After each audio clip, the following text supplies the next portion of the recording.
আসসালামু আলাইকুম ক্রিকেট প্রেমী দর্শক বন্ধুরা।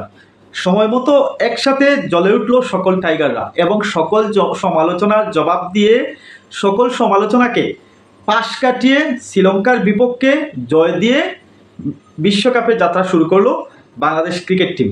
অবশ্য এমন জয়ে বাংলাদেশের ৮০ ভাগেরও মানুষ আজ খুশি হয়েছে যে বিশ্বকাপের আগে ধুঁকতে থাকা একটা দল শেষ পর্যন্ত বিশ্বকাপের প্রথম ম্যাচটাই জয় দিয়ে শুরু করেছে। যদি আজকের ম্যাচটা হারতো তাহলে আজকে বাংলাদেশের চিত্রটা অন্যরকম হতো, ফেসবুকের চিত্রটাও কিন্তু অন্যরকম হতো।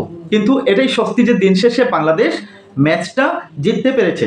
দর্শক বন্ধুরা, আজকের পারফরমেন্স যদি আমরা দেখি, একসাথে সবাই কিন্তু জ্বলে উঠেছে, সবাই যার যার জায়গা থেকে পারফরমেন্স করার চেষ্টা করেছে। কিন্তু অবশ্যই আজকে অ্যাডভান্টেজ পাওয়ারটা দিতে হয় আমাদের বাংলাদেশের বোলারদের, কারণ বোলাররা কিন্তু শ্রীলঙ্কার বিপক্ষে মূল কাজটাই করে দিয়েছেন।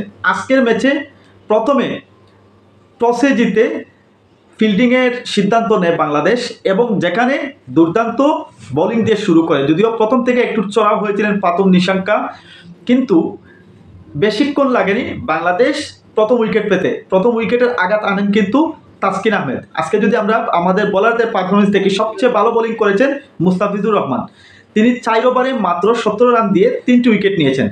আইপিএলে যে পারফরমেন্স করেছিলেন মুস্তাফিজুর রহমান, সেই পারফরমেন্সের ধারাবাহিকতা কিন্তু তিনি বজায় রেখেছেন এবং বাংলাদেশের একমাত্র লেগ স্পিনার যিনি এই মুহূর্তে বাংলাদেশের অতীতে যত লেগ স্পিনার সুযোগ পেয়েছেন তাদের মধ্যে কিন্তু সফল মোহাম্মদ রফিক অন্য হিসাব। তাদের মধ্যে থেকে কিন্তু রিশাদ হোসেন আজকে সফল হয়েছেন। তিনি 4 ওভারে 22 রান দিয়ে 3টি উইকেট নিয়েছেন। অন্যদিকে তাসকিন আহমেদ 4 ওভারে 25 রান দিয়ে 2টি উইকেট নিয়েছেন। তানজিম হাসান সাকিব 4 ওভারে 24 রান দিয়ে 1টি উইকেট নিয়েছেন এবং মাহমুদুল্লাহ রিয়াদ 1 ওভার বোলিং করেছেন, ভালো বোলিং করেছেন, মাত্র 4 রান দিয়েছেন।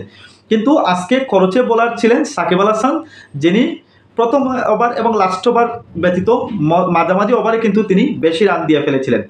তাই আজকের ম্যাচে 3 ওভারে 30 রান দিয়েছেন, অথচ উইকেট শূন্য থেকেছেন। কিন্তু এক এক সময় এক একজন বোলারের এক একটা খারাপ টাইম যায়, যেটা বর্তমানে সাকিব আল হাসানের চলছে। কিন্তু বাংলাদেশের ব্যাটসম্যানরা শেষ পর্যন্ত ধৈর্য সহকারে খেলে আজকের ম্যাচটা জয়লাভ করেছেন। অনেকেই লিটন দাসের ইনিংসটা নিয়ে সমালোচনা করেছেন। আমি বলবো যে আসলে ওনারা ক্রিকেট সম্পর্কে খুব কমই বুঝেন, কারণ আজকে যে পিচে খেলা হয়েছে এই পিচে লো স্কোরিং হবে, সেটাই স্বাভাবিক। বোলাররা অ্যাডভান্টেজ পাবে, এটাই স্বাভাবিক, কারণ এখানে ব্যাটসম্যানরা ব্যাটিং করতে হলে খুবই সাফার করতে হয়। একজন ব্যাটসম্যান বা দুইজন ব্যাটসম্যান হয়তো স্ট্রাইক রোটেট করে খেলার সুযোগ পায়, যেমন আমরা শ্রীলঙ্কার ব্যাটিংয়ের সময় দেখেছি প্রথম নিশাঙ্কা, একমাত্র প্রথম নিশাঙ্কা ব্যতীত আর কেউ ভালো স্ট্রাইক রেটে ব্যাটিং করতে পারেনি। যদি আমাদের বাংলাদেশের দিকে দেখতে হয় তাহলে তাওহিদ হৃদয়, তিনি 20 বলে 40 রান 200 স্ট্রাইক রেটে ব্যাট করে আউট হয়েছেন।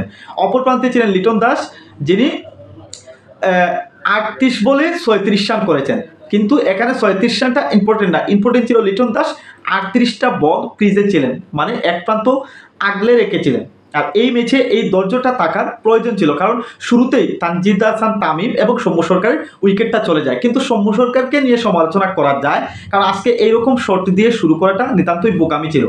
কিন্তু দিন শেষে টাইগাররা ম্যাচটা জয়লাভ করেছে এবং সৌম্য সরকার তানজিদ হাসান তামিমের ওপর কেউ আস্থা হারাবেন না, কারণ এই ম্যাচটা হয়তো ভালো করতে পারেনি তারা, কিন্তু পরবর্তী ম্যাচেই তারা ঘুরে দাঁড়াবে এবং বাংলাদেশের সুপার 8-এ যাওয়ার পথটা অনেকটা সহজ হয়ে গেছে। এখন শুধু মানে নেদারল্যান্ডস এবং নেপালকে হারাতে পারলেই বাংলাদেশ পৌঁছে যাবে সুপার 8-এ।